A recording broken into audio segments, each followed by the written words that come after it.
Un día, la verdad y la mentira se cruzaron. Buen día, dijo la mentira. Buenos días, contestó la verdad. Hermoso día, dijo la mentira. Entonces la verdad se asomó para ver si era cierto y lo era. Hermoso día, dijo entonces la verdad. Aún más hermoso está el lago, dijo la mentira. La verdad miró hacia el lago y vio que la mentira decía la verdad y asintió con ella. Corrió rápidamente la mentira hacia el lago y tocó el agua y dijo: nademos, está delicioso. La verdad tocó el agua y realmente estaba deliciosa. Como vio que la mentira decía la verdad, confió en la mentira. Ambas se sacaron la ropa y empezaron a nadar tranquilamente. Un rato después, salió la mentira y se vistió con las ropas de la verdad y se fue.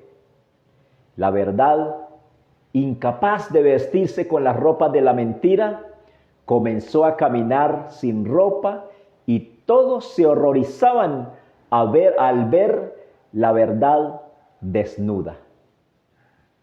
Es así, hermanos y amigos, como hoy día mucha gente prefiere aceptar la mentira disfrazada de la verdad y no la verdad al desnudo.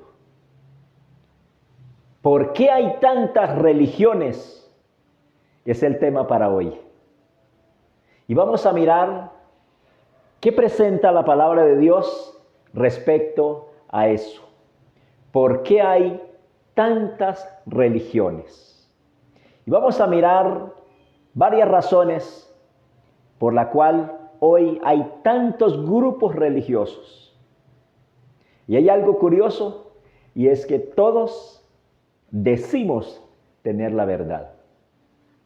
La primera razón, vamos a buscarla en la palabra de Dios, y yo le invito a que me acompañe con su Biblia y vamos a leer la palabra de Dios que nos dice en el libro de Daniel capítulo 8, versículo 12. Daniel capítulo 8, versículo 12, dice la palabra de Dios así: y a causa de la prevaricación le fue entregado el continuo sacrificio, y echó por tierra la verdad, e hizo cuanto quiso, y prosperó. Estaba profetizado que vendría un poder que echaría por tierra la verdad, que cambiaría la verdad por la mentira, y que muchos iban a aceptar la mentira como si fuese la verdad. Pero el Señor Jesucristo también profetizó. Nuestro Señor Jesús también profetizó acerca de esto. San Mateo capítulo 24, versículo 11 nos habla, dice: se levantarán falsos profetas y engañarán a muchos. Y en el mismo capítulo, el versículo 24, dice: porque se levantarán falsos cristos y falsos profetas y harán grandes señales y prodigios para engañar, si fuera posible, aún a los elegidos. Falsos profetas que engañarían a muchos, dice la palabra del Señor. Y hoy miramos que hay muchos falsos profetas, que hay falsos maestros, pero con la certeza, hermanos, de que cada uno de ellos predica y dice que está en la verdad. Pero la palabra de Dios también profetizaba de que iba a haber un cambio de la doctrina del Señor Jesucristo, que iban a haber lobos que se iban a meter en la iglesia e iban a enseñar cosas perversas para arrastrar a los discípulos tras sí. El libro de Hechos capítulo 20, versículo 28 en adelante dice: mirad por vosotros y por todo el rebaño en medio del cual el Espíritu Santo os ha puesto por obispos para apacentar la iglesia del Señor, que Él ganó con su propia sangre. Porque yo sé que después de mi partida Entrarán en medio de vosotros lobos rapaces que no perdonarán el rebaño. Y de vosotros mismos se levantarán hombres que enseñarán cosas perversas para arrastrar los discípulos tras sí. Iban a venir falsos maestros. Y la palabra de Dios dice que se iban a introducir dentro de la iglesia del Señor Jesucristo e iban a arrastrar, iban a sacar de la verdad a muchas personas. Por eso, 1 de Juan capítulo 4, versículo 1 dice: amados, no creáis a todo espíritu, sino probad los espíritus si son de Dios, porque muchos profetas han salido por el mundo. Muchos falsos profetas han salido por el mundo. Hoy mucha gente dice: donde se predique la palabra de Dios, allí está la verdad. Debiera ser así, pero no es así, hermanos, porque han cogido la palabra de Dios para enseñar falsedades. Y el apóstol Pedro también dice, en segunda de Pedro capítulo 2, versículo 12, dice: hubo también falsos profetas en el pueblo, como habrá entre vosotros falsos maestros, que introducirán encubiertamente herejías destructoras y negarán al Señor que los rescató, atrayendo sobre sí mismos destrucción repentina. Y muchos seguirán sus disoluciones, y por ellos el camino de la verdad será blasfemado. Dice que iban a haber falsos profetas que introducirían encubiertamente herejías y que iban a tener muchos seguidores. Entonces, la primera razón por la cual hay tantas religiones es porque estaba profetizado. Y lo que Dios profetizó, la palabra se cumple, dice la palabra de Dios. La segunda razón por la cual hay tantas religiones es porque la gente está dispuesta a escuchar y a creer lo que se les dice. Y ustedes pueden comprobarlo, que si aquí ponen un local, lo abren y le ponen iglesia de Dios, y en poquito tiempo ahí está la gente. Porque hay deseo de escuchar cosas nuevas. Y hay mucha gente que pica aquí, pica allí, a ver a dónde se siente un poco mejor. Y no ponen cuidado en la doctrina, sino a dónde me siento mejor. Segunda Timoteo 4, versículo 3 dice: porque vendrá tiempo cuando no soportarán la sana doctrina. Antes, teniendo comezón de oír, se amontonarán maestros conforme a sus propias concupiscencias. Cualquiera que predica bonito y levanta y organiza un local, porque eso no es una iglesia, le pone un nombre y ya esta es la iglesia verdadera. Y la gente lo sigue. Entonces, la segunda razón, hermanos, es porque la gente tiene comezón de oír, quiere escuchar algo nuevo. Pero hay una razón tercera, y es por falta de conocimiento. La palabra de Dios dice en Oseas capítulo 4, versículo 6, dice: mi pueblo fue destruido porque le faltó conocimiento.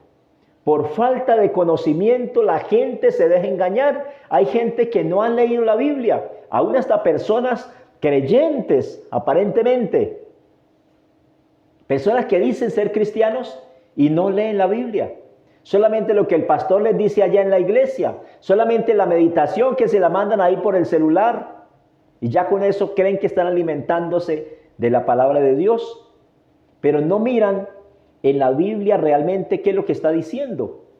Otras veces van a la iglesia, van al templo, pero no llevan la Biblia. Y solamente dicen amén a todo lo que se les dice.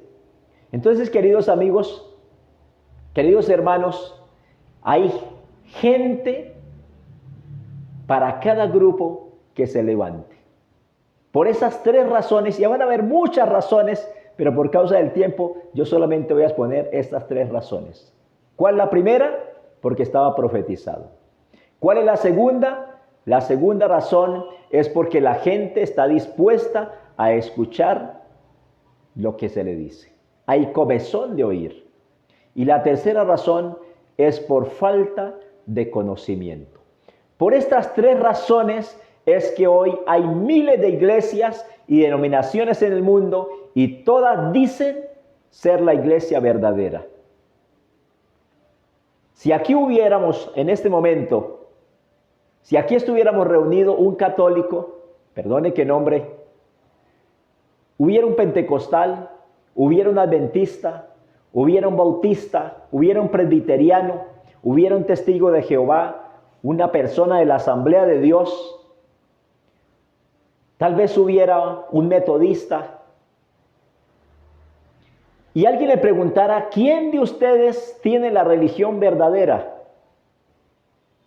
¿Cuál es el camino al cielo? Y todos al unísono dirían, o diríamos, esta es la iglesia verdadera. Venga para acá, esta es la iglesia verdadera, este es el camino. Y todos dicen o decimos tener la verdad. Pero hermanos, si comparamos, la doctrina de cada uno es diferente. Porque si fuera la misma, estarían en un mismo lugar. La Biblia dice, andarán dos juntos si no estuvieran de acuerdo. Pero alguien puede decir, ¿y qué importa la doctrina? Pues lo importante es que nosotros aceptemos al Señor Jesucristo, leamos su palabra y ya congreguémonos en cualquier parte. Pero, queridos amigos, realmente es importante lo que creemos. ¿O será que el lugar donde yo me congregue es importante? Vamos a mirar qué dice la palabra del Señor. San Mateo capítulo 7, versículo 21 al 23 dice, no todo el que me dice Señor, Señor, entrará en el reino de los cielos, sino el que hace la voluntad de mi Padre que está en los cielos. Muchos me dirán en aquel día, Señor, Señor, ¿no profetizamos en tu nombre? ¿Y en tu nombre echamos fuera demonios? ¿Y en tu nombre hicimos muchos milagros? Entonces les diré, nunca os conocí, apártense de mí, hacedores de maldad. Estas palabras son sorprendentes de nuestro Señor Jesús. No porque me llamen Señor entrarán al reino de los cielos, dijo el Señor Jesús. No porque hayan echado fuera demonios en el nombre de Jesús van a entrar al reino de los cielos. No porque hayan profetizado en el nombre de Jesús entrarán al reino de los cielos. Porque dice, en tu nombre hicimos muchos milagros. Pero Él les dice, yo nunca los conocí. Apartados de mí, obradores de maldad. Mis hermanos, mis amigos, esta declaración a mí me estremece. ¿Cómo es que Dios le dice a una persona, yo a usted nunca lo conocí? Bueno, está bien que le dijera, bueno, sí, usted anduvo un tiempo conmigo, luego se apartó. Pero Él le dice, yo a usted nunca lo conocí. Jamás lo conocí a usted. ¿Qué pasó allí? Pues la palabra de Dios dice que se levantarían falsos cristos. O sea que estaban conociendo ¿a quién? Estaban conociendo a otro Cristo. El libro de 2 de Corintios capítulo 11 versículo 3 y 4 dice que iban a predicar a otro Jesús. Y por eso la invitación que Dios nos hace es para que nosotros leamos su palabra, pidamos a Dios en oración, poder entenderla, porque la salvación consiste en conocer quién es el Padre y quién es el Hijo. El libro de San Juan capítulo 17 versículo 3 dice, y en esto consiste la vida eterna, en que te conozcan a ti el único Dios verdadero y a Jesucristo a quien has enviado.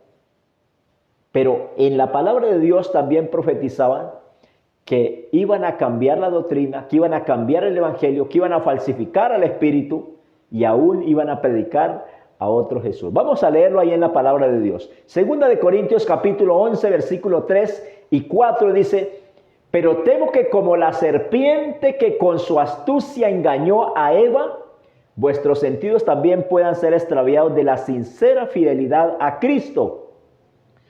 Porque si viniera predicando a otro Jesús, distinto al que os hemos predicado, o si recibieras otro espíritu del que habéis recibido, u otro evangelio del que habéis aceptado, ¿bien lo toleráis? Entonces, no es suficiente con predicar en el nombre de Jesús.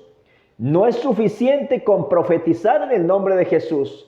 No es suficiente con echar demonios en el nombre de Jesús, ni hacer milagros en el nombre de Jesús, porque al final, si no estamos en la verdad, Jesús va a decir, apártense de mí, yo nunca los conocí. Pero nos queda entonces la pregunta, ¿y entonces cómo conozco yo a Dios? ¿Cómo sé que yo estoy en la iglesia verdadera? ¿Cómo sé que estoy en la verdad? ¿Cuál es la señal que Dios ha dejado para saber si estamos nosotros en la verdad? Vamos a leer qué nos dice Primera de Juan capítulo 2, versículo 3 y versículo 4. Ahí nos da una pauta muy clara para nosotros saber si estamos en la verdad. Dice la palabra de Dios así: en esto sabemos que nosotros le conocemos si guardamos sus mandamientos. El que dice yo lo conozco y no guarda sus mandamientos, el tal es mentiroso y la verdad no está en él. Ahí nos da una pauta bien importante. Hay mucha gente que dice, hace 20 años yo conozco al Señor Jesús. Hace 30 años conozco al Señor Jesús. Hace 10 años, hace 5 años conozco al Señor Jesús. Pero aquí la palabra de Dios nos muestra, dice, ¿cuál es la señal para saber si lo conocemos? Y dice, en esto sabemos que nosotros le conocemos si guardamos sus mandamientos. Aquel que dice que me conoce, pero no guarda mis mandamientos es mentiroso y la verdad no está en él. Para saber si estamos en la verdad, la congregación donde tú te congregas debe enseñar la ley de Dios. Hoy la mayoría de iglesias dicen, la ley quedó clavada en la cruz, ya no necesitamos de la ley. Pero la palabra de Dios nos enseña que la ley de Dios es lo que nos muestra qué es bueno y qué es malo, y es la señal para nosotros saber si conocemos realmente a Dios. Dice el que dice que me conoce, pero no guarda mis mandamientos, el tal es mentiroso y la verdad no está en él. La verdad. ¿Y qué es la verdad? ¿Qué es la verdad? Porque todos decimos tener la verdad. Todos decimos, yo estoy en la iglesia verdadera. ¿Qué es la verdad entonces? Vamos a mirar, dejemos que la Biblia responda, que ella nos dice qué es la verdad. La palabra de Dios presenta principalmente 3 verdades y las encontramos en la palabra de Dios. San Juan 14, versículo 6 dice, yo soy el camino, la verdad y la vida. Nadie viene al Padre sino por mí. La primera verdad es que la iglesia debe tener como base y fundamento al Señor Jesús. Primero eso. La segunda verdad la encontramos en San Juan capítulo 17, versículo 17. Dice, santifícalos en tu verdad, tu palabra es la verdad. La verdad está en la palabra de Dios. La palabra de Dios es la verdad. No lo que el pastor diga, no lo que el predicador diga, sino lo que dice la palabra de Dios. Yo cuando comparto la palabra de Dios con alguien, yo le digo, yo no me crea a mí lo que yo le digo. Y entonces, ¿a qué vino? Me dice un día un hermano, le dije, yo vine a que leamos la palabra. Créale a la palabra, porque la palabra de Dios es la que le dice a usted la verdad. Yo, si voy ceñido a la palabra, también voy a decir la verdad. Pero como ser humanos, no crea a ningún ser humano, créale a la palabra de Dios, que si nosotros le creemos a la palabra de Dios, estamos asegurados para salvación. No es la tradición, no es lo que diga el hombre, sino es lo que dice la palabra de Dios. Pero hay una verdad también que muchos la desechan. Está en Salmos capítulo 119, versículo 142. Dice, tu justicia es justicia eterna y tu ley es la verdad. La ley de Dios es la verdad. Por eso la Biblia dice que la iglesia es columna de la verdad. Es decir, las bases tienen que estar fundamentadas sobre la verdad. Tienen que estar fundamentadas sobre la palabra, sobre esas verdades, sobre Cristo, sobre su ley. Porque si hay una iglesia y no tiene ley, entonces no es la iglesia verdadera. Porque Dios no es un Dios de desorden, Dios es un Dios de orden, dice la palabra del Señor. Por eso 1 Timoteo capítulo 3, versículo 15 dice, para que si tardo sepas cómo debes conducirse en la casa de Dios, que es la iglesia del Dios viviente, columna y baluarte de la verdad. La iglesia verdadera tiene estas tres verdades. Tiene al Señor Jesús como única entrada, el único camino, el único mediador. Tiene su palabra, la Santa Biblia, como base de doctrina. No tiene ningún otro libro como base de doctrina, sino su palabra, la palabra de Dios, la Biblia, la Santa Biblia. Pero también tiene la ley de Dios como norma de vida. Es curioso que hoy mucha gente dice, la ley de Dios quedó abolida, ya no va la ley de Dios. O sea que yo puedo cometer adulterio. No. Yo puedo robar. No, tampoco. Yo puedo matar. Yo puedo tener imágenes. No. Hermanos, la palabra de Dios nos enseña que la ley de Dios es la norma de vida del cristiano. Por eso en esta hora yo te felicito porque has llegado hasta aquí. Porque terminaste de escuchar este mensaje. Y hoy quiero pedirte que sigas aprendiendo de Dios y de su palabra, que el que comenzó en vosotros la buena obra la terminará hasta el día de redención. Dios te bendiga, es mi deseo en el Señor.